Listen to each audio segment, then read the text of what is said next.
Gel balığa, gel balığa. Balık var, balık. Balık. Tez balığı, kür balığı, balık. Gel balıktan kalmadı. Derya kuzusu diye derya kuzusu. Alan allanmaz. Sakla. Nedir o?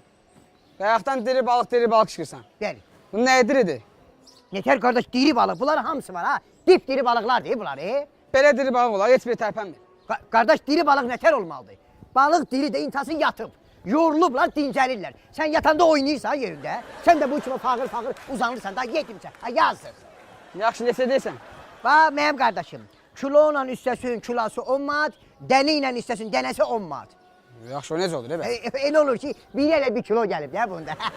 Yox, Ürək hansından istəyir? Baxa versən, baxa. Yer. Yer işinə məşğul ol. Buna bax. Bu elində qara tava ilə gəlib üstümə yeməyə bir ağıl öyrədir burada. Lelün. Gəl balığa, gəl balığa. Həp təzə balıq, gəl təzə balıq, gəl balığa. Axşam Xəzərdə, səhər bazarda. At tavya, bax avya. Ala deyən ala. Gəl o, bir ay şirin Axşam burada. nətərsən? Ala öpmə məni. Niyə aşı gəlmişsən? Ala bayaqdan bütün qubanı fırdayanam, səni tapan biləm. Ala bu nədir ala? Gah balıq satırsan, gah Space TV-də laf aparırsan. Nəyim ala? Zibil kuloku satırsan, maska satırsan. Qutardala bu işləri də. Nə qayrim, ay şirin, nə qayrim?